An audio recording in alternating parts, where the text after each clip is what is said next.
Iya, tadi pagi Menko Maritim sudah menghubungi Dirjen Perhubungan Udara dan membahas mengenai kasus meninggalnya Kapten Sutopo ini. Jadi dilaporkan oleh Dirjen Perhubungan Udara bahwa mereka sudah melakukan identifikasi terhadap para orang dalam pengawasan yang melakukan interaksi dengan Kapten Sutopo, dan mereka juga sudah melakukan disinfektan terhadap pesawat sesuai dengan guidelines dari International Civil Aviation Organization.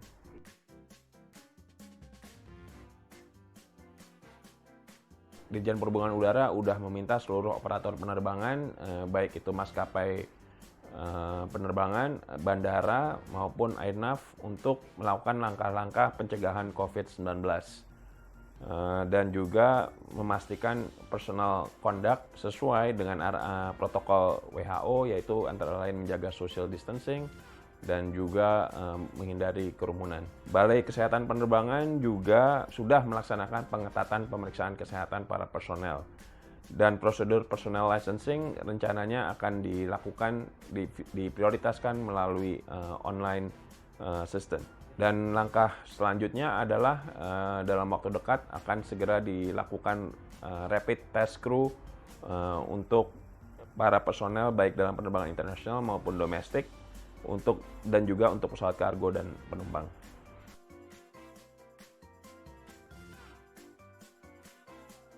Ya, setiap operator pesawat penerbangan memang diwajibkan untuk mengikuti standar yang telah ditetapkan oleh WHO maupun Kementerian Kesehatan.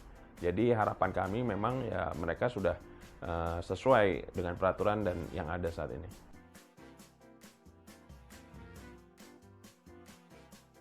Ya, memang sektor pariwisata ini merupakan salah satu sektor yang paling terkena dampak akibat COVID-19, dan ini menjadi fokus perhatian pemerintah pusat dan daerah saat ini.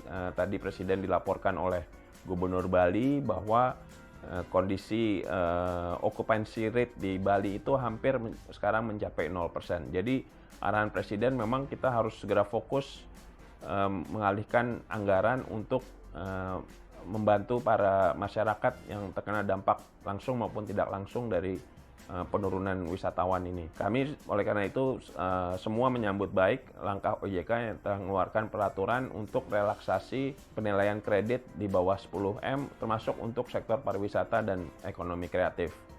Dan juga untuk peningkatan kualitas kredit menjadi lancar setelah restrukturisasi selama masa berlakunya peraturan OJK ini.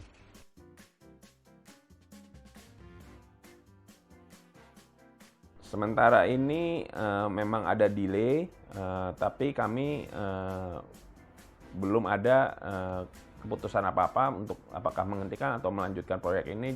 Dan kami terus melakukan evaluasi terhadap opsi-opsi yang ada.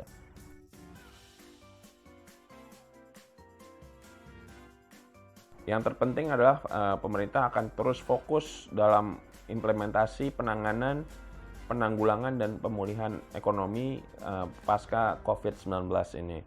Dan pemerintah akan memastikan suplai bahan pangan dan kebutuhan dasar dan penyediaan anggaran untuk kebutuhan dasar seperti listrik, BBM, dan gas. Dan yang terpenting seperti saya sebutkan tadi, sesuai arahan Presiden, refokus kegiatan dan relokasi anggaran untuk program-program yang membantu masyarakat, seperti program padat karya, kartu sembako, kartu prakerja, dan program keluarga harapan. Pak Menko Maritim dan Investasi juga mengusulkan agar 3 bulan ke depan pabrik-pabrik yang dapat digunakan untuk produksi barang kebutuhan krisis seperti pengadaan produk masker atau protective clothing itu juga bisa diproduksi di dalam negeri. Kemudian 12 bulan ke depan juga perlu ada perencanaan antara antara perusahaan dan asosiasi dengan pemerintah untuk membuat business continuity plan.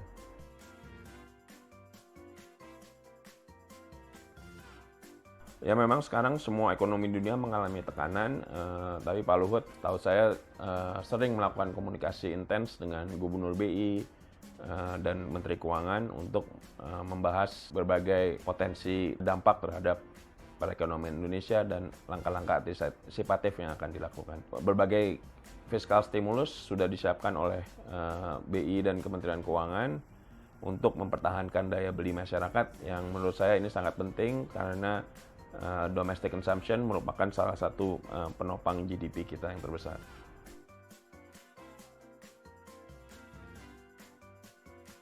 Kondisi Menhub sudah sangat membaik. Kalau tidak salah, RSPAD sudah melepas alat bantu nafas beliau. Jadi marilah kita doakan agar beliau bisa segera berkumpul kembali dan melakukan aktivitas seperti biasanya.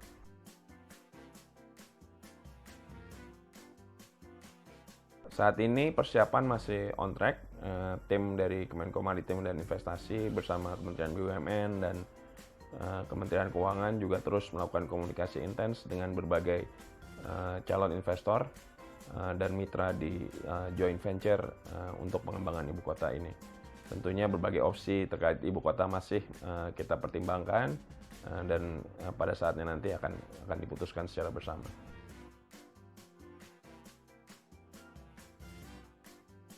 Saat ini tarif pajak hotel dan restoran selama 6 bulan akan dibebaskan untuk 10 destinasi pariwisata.